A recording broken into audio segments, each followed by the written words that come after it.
So we have an injury date on Cunha and Mason Mount, and it looks like they're going to be unavailable for our next game. We have interesting reports coming out on Gabriel, a record breaker, could be Manchester United's youngest ever debutant.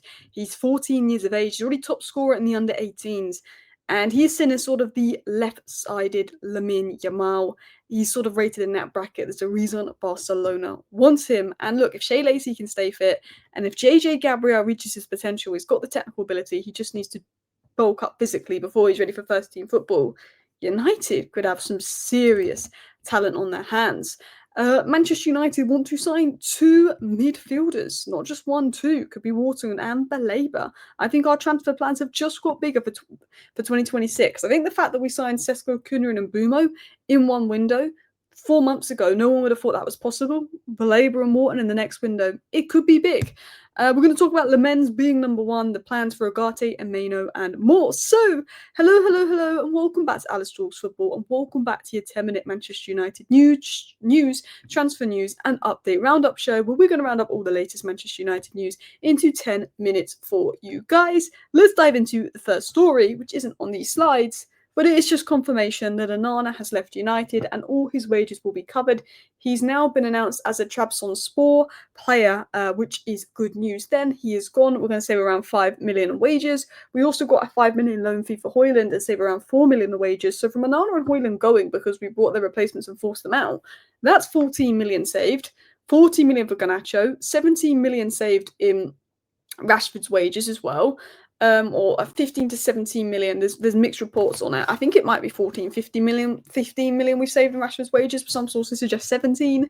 Anthony is about 7 million in wages around that. I think Ericsson was similar. Plus we got about 20 million for Anthony. So players are going. Sancho again, most of his wages have been covered 80% by Villa, so that's probably around 7 million we're saving there.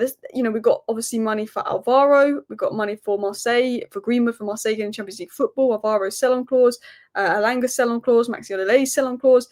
Money has come to Manchester United in its own sort of weird way this summer. And you know what? We've got funds to do something in January that was mentioned earlier. But now let's talk about the injuries. Now, the annoying thing about this is if Cunha's injured, Mount can go in his position.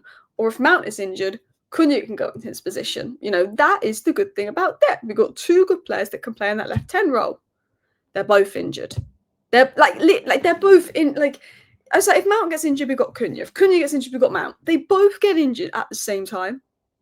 Now, apparently the injuries aren't meant to be serious, which was positive news, but they could be sidelined for a number of weeks due to injury. They've already been out for 2 weeks.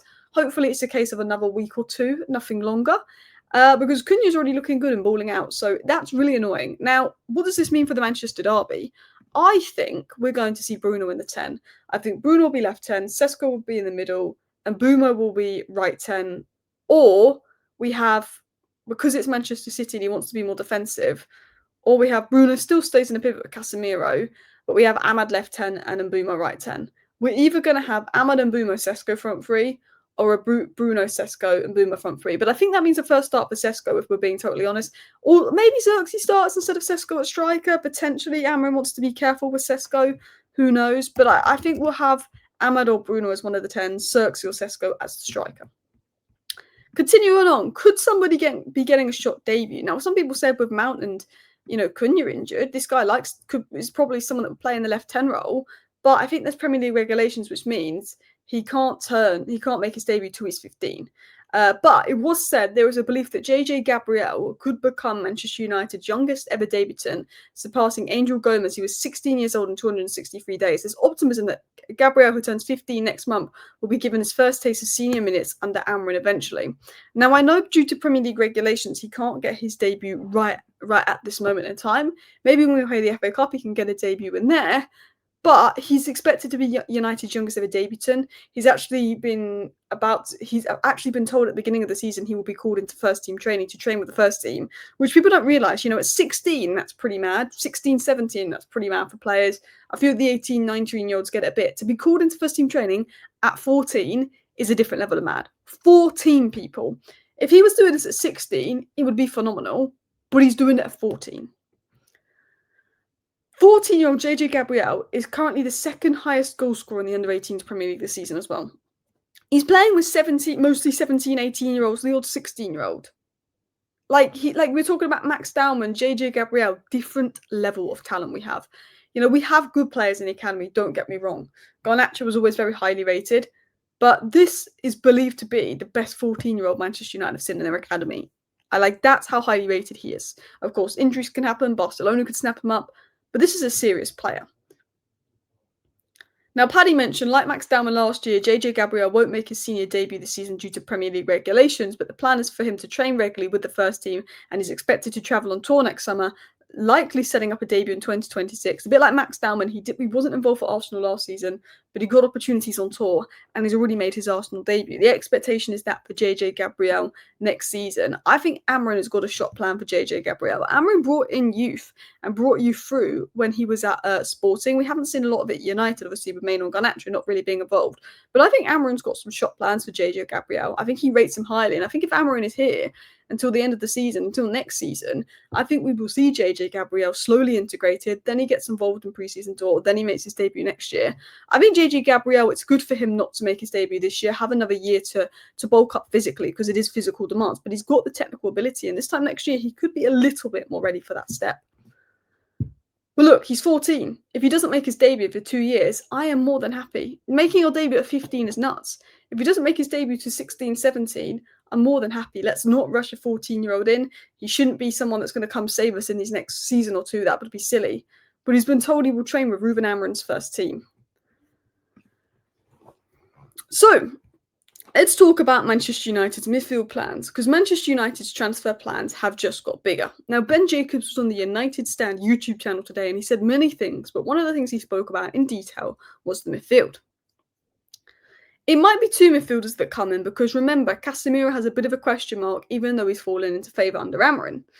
He's saying it might be 2 midfielders that come in. Now, I think United want to bring 1 midfielder in January and 1 midfielder in the summer.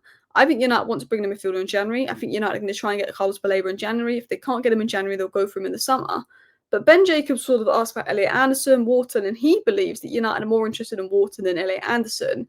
And Ben Jacobs didn't say, but he sort of suggested that he believed that Wharton and Baleba would be the 2 highest midfielders up on the list. Now, there'd be a lot of competition for Wharton and Baleba, particularly Wharton, because I think we've sort of got some kind of verbal indication from Baleba that even if we have a bad season next year, he'd be open to coming.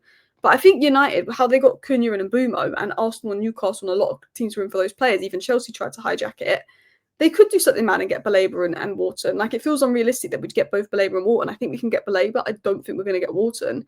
But we've got Cunha and Mbumo. Man United are going for Baleba and Wharton next summer. I don't think it's just Baleba and 4. I think it's Baleba and Wharton. And I think we have some big plans. Because if you said to us 4 months ago, we would have got Cunha and Mbumo, I'd have said, I don't think we'd get them.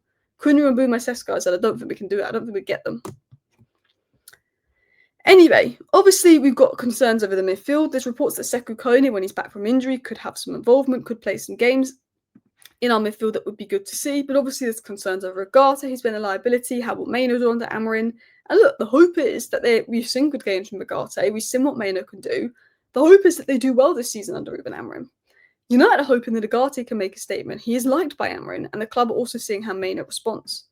Amorim likes Agata, but he's a liability. United are hoping that Agata can show his worth. United are hoping that Maino can show his worth. And then we're in a much stronger position in regards to midfield. Last but not least, I want to talk about Sen Lammens. Now, Onana has gone. Adios, bye-bye. Sen Lammens is expected to be United's first choice keeper. It's not 100% clear if he will be the first choice keeper to begin with. I think him and Bayendier will battle it out. But Romano said there's a very good chance of him being the starting goalkeeper at United. He's the clear favourite to be first choice, but he's not 100% first choice now. Bayendier is still involved. It'll be interesting to see if we throw Sen Lammens in for a shock debut versus Manchester City. Obviously a tough game, but look, I think we've brought him for a reason. I haven't watched loads of him in the flesh, but his numbers are good, his data is good. Manchester United have taken Onana out, they've brought this player in. Ineos clearly see something in this player, so it will be interesting to see how it develops as well. Anyway, thank you very much for watching today's video. I hope you enjoyed my 10-minute roundup. I will be back tomorrow with a live stream unless there's no news. Thank you for watching. Bye.